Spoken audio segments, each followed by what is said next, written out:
सभी श्रोताओं को सादर प्रणाम।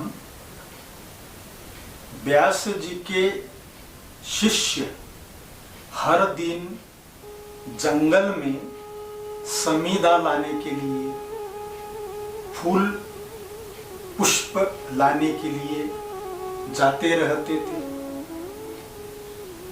और वो जंगल जिसमें शुकदेव जी चले गए थे, शुकदेव जी व्यास जी के घर से सीधे ही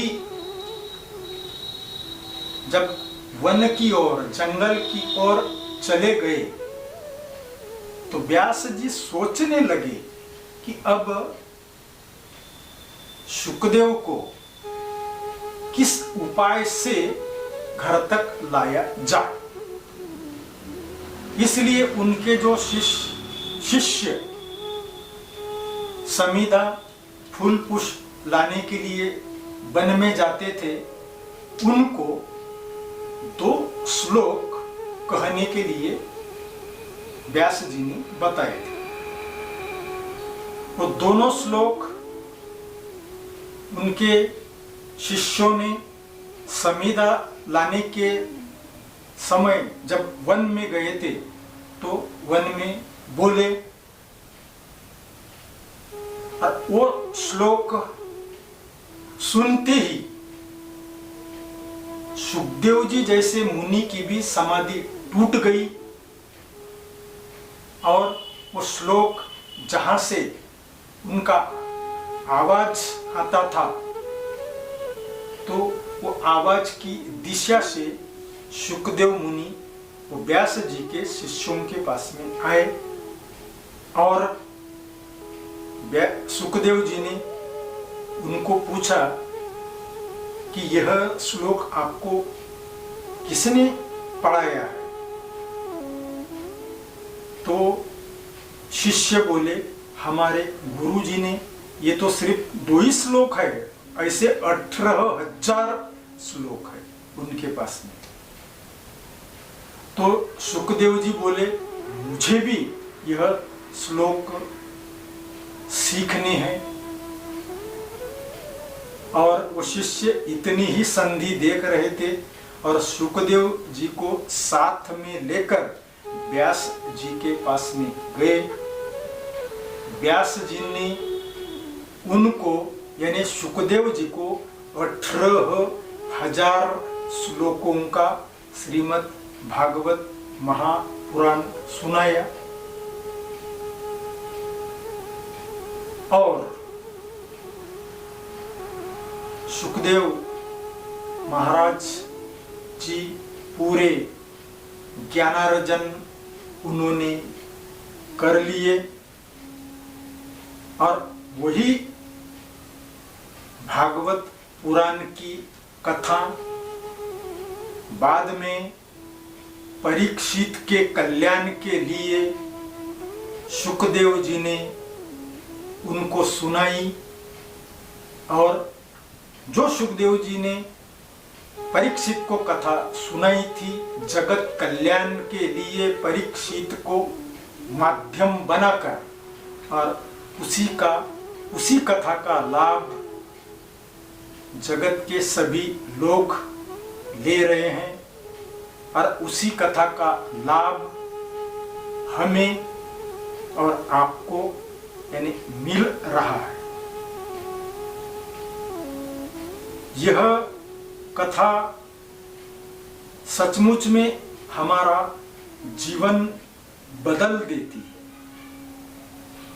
सबके पहले श्रीमद् भागवत महापुराण की कथा चतुश्लोकी भागवत 4 श्लोकों में ही नारायण ने ब्रह्मा जी को सुनाई थी। वो 4 श्लोकों का ही विस्तार 18,000 श्लोकों में व्यास जी ने किए हैं।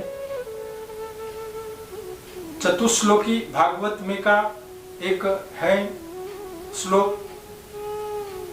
ज्ञानम परम गुह्यम यद विज्ञान संहितम सरहस्यं तदङ्गच्च गृहान गदितं मया। इस प्रकार ये चतुश्लोकी भागवत नारायण ने ब्रह्मा को, ब्रह्मा जी ने नारद को, नारद ने व्यास जी को, व्यास जी ने परीक्षित को, और हम सबको ये भागवत का लाभ परीक्षित के माध्यम से मिला। इस प्रकार सबके पहले हमने भागवत को धारण करना है। अगर हम खुद ही इस भागवत कथाओं को धारण नहीं करेंगे तो हम हमारे बच्चों को यानी नहीं बता सकते। आपने उसको धारण नहीं की, ना भागवत कथा को, कृष्ण कथा को, और ना राम जी के चरित्र को आपने कभी श्रवण नहीं किया है, और आप बच्चों को अगर बोलेंगे कि बेटा ये राम कथा पढ़ ले, तो बच्चा बोलेगा क्या रखा है वो राम कथा में, वो तो 2 मिनट में मैं आपको बता देता हूँ। वो राम क्या, राम और उनके और 3 भाई, ऐसे 4 भाई थे जो दशरथ राजा के पुत्र थे। बाद में राम को वनवास हुआ और वनवास में राम जी की पत्नी सीता, उसका रावण ने हरण कर लिया। बाद में राम और रावण का युद्ध हुआ, रावण मारा गया और राम ने सीता को उससे छुड़ा कर लेके आए। तो आज हमें ये शास्त्रों का अभ्यास नहीं होने की वजह से हम अपने बच्चों को नहीं बता सकते। हम में ही ज्ञान नहीं है, हमने ज्ञान की प्राप्ति नहीं की, तो हम अपने बच्चों को क्या सुनाएंगे, क्या बताएंगे। इसलिए सबके पहले हमें पूरा ज्ञान प्राप्त करना है। लड़के बच्चों के सामने क्रियात्मक उपदेश रखना पड़ेगा। सिर्फ शब्दों से उपदेश देकर काम नहीं चलेगा। आप उनके सामने कोई रामायण की कथा है, भागवत कथा है या भगवत गीता है, ये पढ़ते हुए आप दिखेंगे तो लड़के डेफिनेटली उस मार्ग पर आज नहीं तो कल कभी ना कभी चलने की कोशिश। इस प्रकार की आज समाज की स्थिति नहीं होनी चाहिए। इसलिए हमने हमारे बच्चों को क्रियात्मक उपदेश देने के हिसाब से हमने सबके पहले इन कथाओं का अभ्यास करके उस कथाओं को धारण करना बहुत जरूरी है। जीवन में हमने हमेशा सत्य का आचरण तो करना ही चाहिए, क्योंकि हमारे देश का संविधान भी सत्यमेव जयते उसका स्वीकार करता है। सत्यम शिवम सुंदरम, सत्यम परम धीमहि। भगवान भी बोलते हैं कि बच्चे जब तक तेरे मुट्ठी में सत्य है तब तक ही मैं तेरा हूं। जिस दिन तेरे मुट्ठी में से सत्य निकल जाएगा तो मैं भी निकल जाऊंगा। तो सत्य का हमने आचरण करना चाहिए, सत्य बोलना चाहिए और अपने दैनंदिन व्यवहार में, क्योंकि honesty is the best policy, व्यवहार में उपयोग में लाना है। परमार्थ करना या भगवत पथ पर चलना यानी क्या करना है, अपने व्यवहार की शुद्धि करनी है, अंतःकरण की शुद्धि करनी है, अंतःकरण के शुद्धि के लिए, सबके शुद्धि के लिए सबसे पहले तो हमने शुद्ध अन्न की शुद्धि करनी चाहिए, यानी शाकाहार के तरफ ज्यादा से ज्यादा ध्यान देना चाहिए। क्यों कि शास्त्रों में कहा गया है, जैसे खाए अन्न वैसा बनेगा मन। जैसा हम अन्न ग्रहण करेंगे उसी तरह का हमारा मन बनता है। जैसे हम पानी पिएंगे उसी तरह की हमारी वाणी भी बनेगी। इस संसार में सबसे बड़ी विपत्ति कौन सी है? सब विपत्तियों में सबसे बड़ी विपत्ति किसको कहा गया है? भगवान की विस्मृति को सबसे बड़ी विपत्ति कहा गया है। संपत्ति किसको कहा गया है? भगवान की स्मृति को, भगवान को याद करते रहने को। यदि हमें लाभ चाहिए भगवान से तो हमने क्या करना चाहिए? उसके विपरीत लाभ का जो शब्द है भला, यानी भला करते जाइए, अन्यों का भला करते जाइए, अन्यों के भलाई में ही अपनी भलाई। यदि हमें भगवान की दया चाहिए तो क्या करना चाहिए? दया शब्द को उल्टा कीजिए, याद, भगवान को याद करते रहिए। यदि हमें यानी माया को भगाना है अपने जीवन में से तो क्या करना है? माया को संतों ने, महापुरुषों ने, महात्माओं ने नर्तकी कहा है। और नर्तकी इस शब्द को आप उल्टा कीजिए, कीर्तन करते रहिए, कथा श्रवण करते रहिए, नाम स्मरण करते रहिए, अभ्यास करते रहिए, स्वाध्याय करते रहिए और वो नर्तकी को यानी माया को भगाते रहिए। यदि हमें शिखर पर पहुंचना है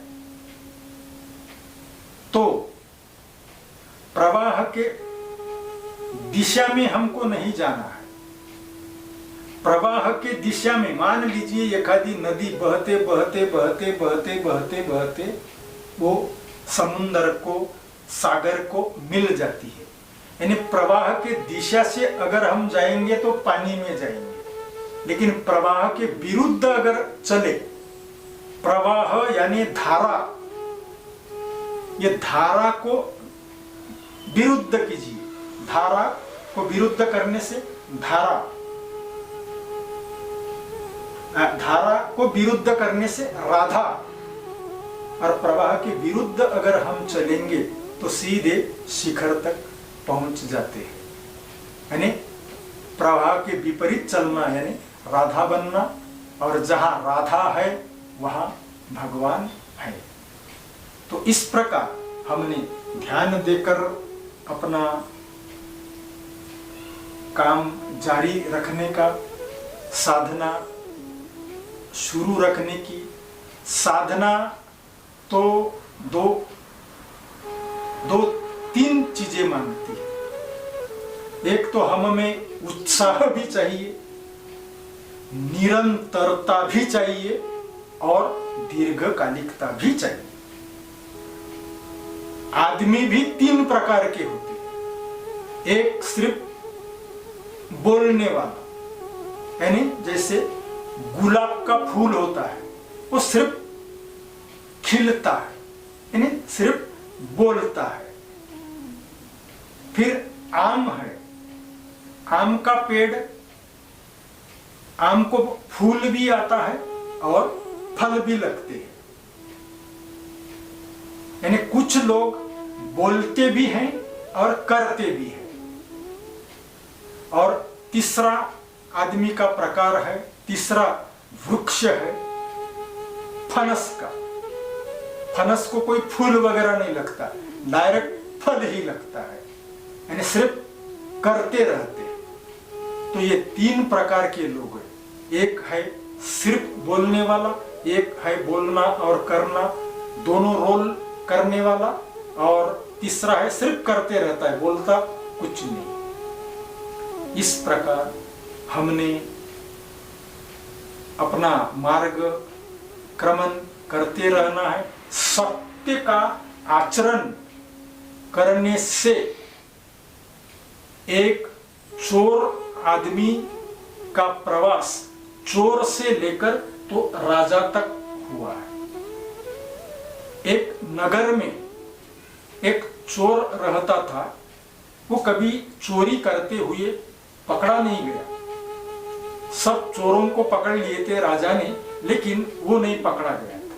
तो उसको पकड़ने के लिए राजा ने बहुत से सैनिक छोड़ दिए थे। तो वो चोर सीधा जंगल में गया।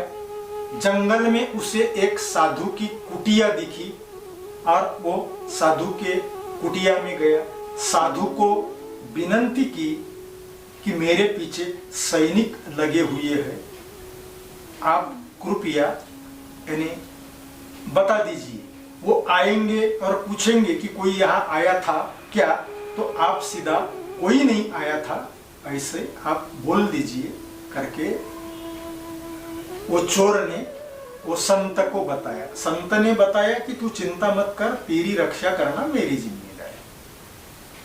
उसके बाद में वो सैनिक आए। उसके पहले चोर को संत ने बताया कि तुझे ये मंत्र देता हूं, तू आंख बंद करके वहां बैठ और वो मंत्र जपते रहो आंख बंद करके। वो वैसे ही कर रहा था। सैनिक आए, पूछने लगे कि इधर कोई आया था क्या, कोई चोर दिखा था क्या। तो संत ने कहा कि कोई चोर तो नहीं, लेकिन ये आदमी आया है। तो वो जब आंख बंद करके मंत्र जप कर रहा था, तो वो सैनिकों ने उसको एक सत्पुरुष समझकर, साधु समझकर ध्यान नहीं दिए और वो सैनिक चले गए। वो सैनिक चले जाने के बाद में चोर ने साधु को, संत को पूछा कि आपने यानी मुझे तो बोले थे कि मैं रक्षा करूंगा, पर आपको बोला था कि कोई चोर नहीं आया था, यानी झूठ बोलने के लिए आपको कहा था, लेकिन आपने तो सच सच बता दिए। तो संत ने कहा कि इसी सत्य ने, इसी सच ने तेरा रक्षण किया हुआ है। बाद में वो चोर की ट्यूबलाइट जल गई और ट्यूबलाइट जलने के बाद में उसने सोचा कि नहीं, अब मैंने सब चोरी करने के जो धंधे हैं वो छोड़ देने चाहिए और